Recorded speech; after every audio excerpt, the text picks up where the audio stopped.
You might be sitting in your garden in the height of summer looking at all of the lovely flowering plants, and you might be wondering, how can I keep this going? And how can I keep my garden flowering for as long as possible, right into September, early October, and some plants you might even get until the start of November, still flowering away. The one garden job to keep everything going is deadheading. And I know it's not the most glamorous of jobs, but I find sometimes I'll go out in the evening, might just do 10 minutes, go out with my little garden basket.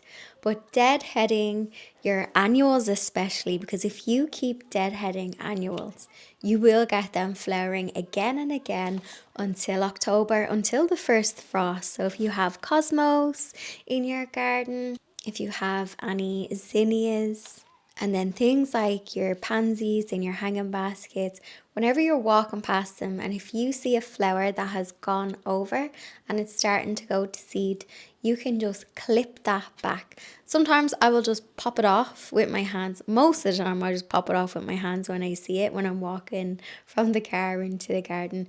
But I will go around with my little pruning shears. Sometimes I even use a little scissors as well, and I will remove all of the flowers that have just gone a bit brown and started to go to seed. Your plants will want to go to seed, so they'll flower and then a seed head will form. It's their way of reproducing. So the more you can cut back on those seed heads, it's going to keep flowering. If you are anything like me, you sometimes will be guessing how far to cut back on something. As a kind of just rule when I'm going around the garden, I'll kind of know from last year, some plants will like to be pruned right back to the ground. Whenever I'm in doubt, I'll just prune it back down the stem to where I see another flower coming out, and I will cut it underneath the leaf node. Sometimes if I'm just walking past and if it's the likes of cosmos and stuff, I'll just pull the heads off. But don't worry if you make a mistake, because if you just cut back, let's say on the head, and you deadhead the old flower off, but you leave the stem, you'll notice the stem just dies back anyway. With roses, I take a good bit off them, and just a little tip on roses. Most of the roses will keep flowering the more you deadhead, but you have roses, especially the climbing ones. So I know rambling roses, I believe some of those varieties, they will only flower once. So the best thing to do if you're unsure is take a picture of your plant, go on one of those plant apps to figure out what it is you have, and then that will give you advice on how to prune it. Or I find like the Gardener's World website is quite good. I find this time of year, if I cut back any hardy geraniums pretty hard, they will give me another flowering in a couple of weeks' time. So August coming into September, the flowers will have returned on those hardy geraniums. So when the likes of my rudbeckia is starting to flower in the garden, and the chrysanthemums, I hope I'm saying that right, I will have another flush from the hardy geraniums. If you are heading to the garden centre, maybe you're wanting to pick up something and you're thinking of what's going to be flowering in the next kind of couple of weeks, so late summer into early autumn in the garden. So I absolutely love rudbeckia coming into kind of August, September time.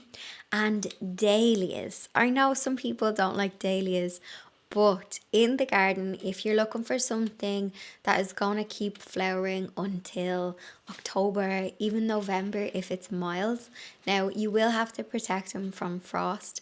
I have ones in the garden that only in the past kind of 2 weeks there has been loads of growth on them and that they have started to flower. But if you keep deadheading them, they just keep on going. Leaving seed heads on is obviously really good for the birds over winter. So I will keep deadheading up until kind of October, or up until Halloween. That's when I kind of generally give up on the garden. Once the clocks change, I am done. So I will leave seed heads on things that I know like the birds will appreciate. And also if you want to collect the seeds, so once your annuals as well, you can let them go to seed and you can collect them. You might see me rip out Aquilegia. I just cut that back to the fresh foliage on the ground, that is full of seed heads that are nice and dry, so I can literally sprinkle them into an envelope and hang on to them. I find Aquilegia, they just self-seed in my garden. They do quite well. There's also like a foxglove.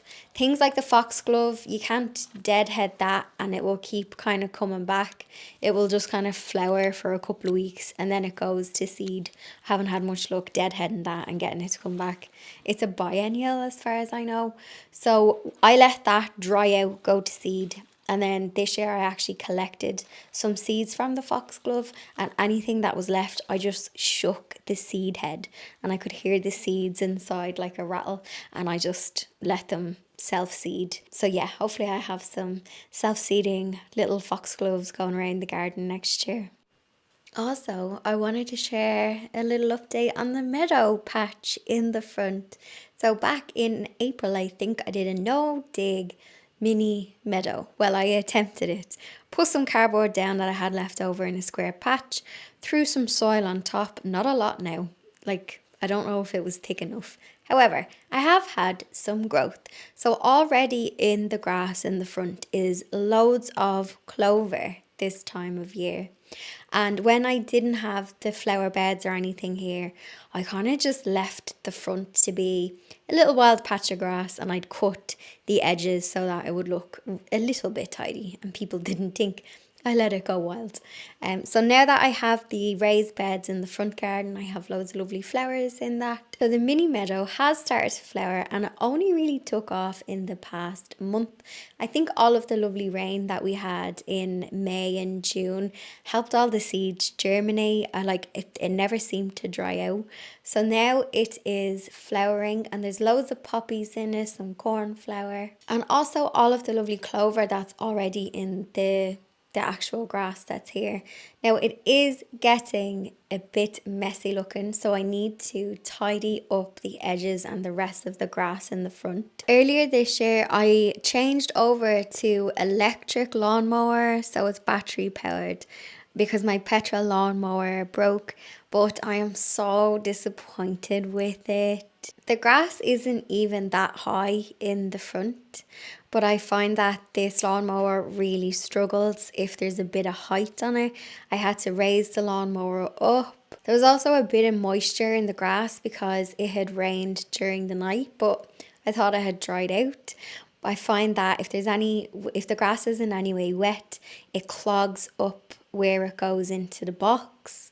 So then it ends up in the grass, and then the blade, it just cuts out because it's just a mess underneath. So I'm not gonna lie, I do miss the petrol lawnmower. So I'm gonna have to keep on top of the grass cutting, especially in the front, because I don't want it to be a struggle on the lawnmower when I'm going out. To be honest, I've only been cutting the grass in the front probably every 3 weeks to a month. The meadow patch, I'll probably have to trim that like later in the year when it's finished flowering and it's gone to seed. So yeah, I'm not in love with that electric lawnmower, and I do miss the petrol one, but it is what it is.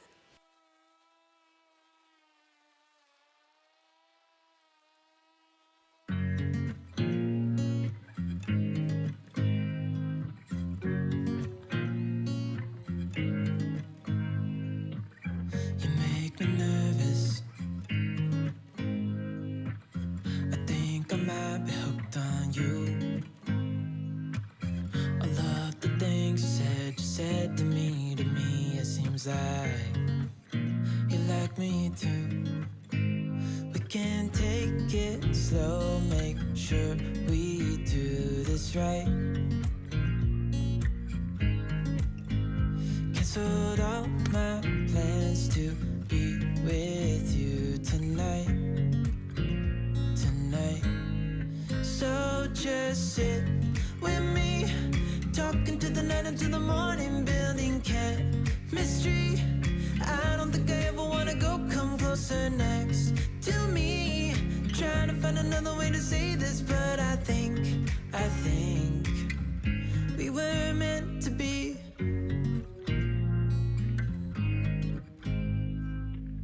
You make me anxious.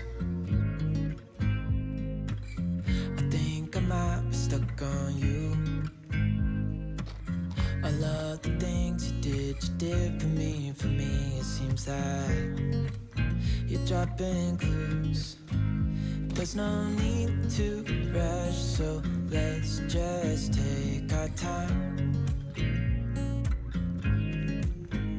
Dropping everything, 'cause you're stuck on my mind.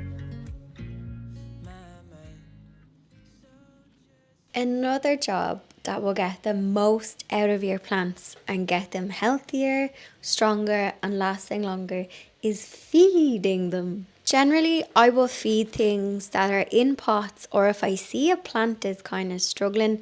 And the reason for that is because I mulch with farmyard manure or fine bark, and I mulch the beds with that, so that naturally breaks down throughout the year and conditions the soil and improves it. But you can also give them an extra feed, so you can do liquid feed, and I generally use liquid feed in pots. But if you're lazy like me, you can get feed that's granular, so you just sprinkle this into the soil around the bottom of the plant, trying not to get it on the leaves as well.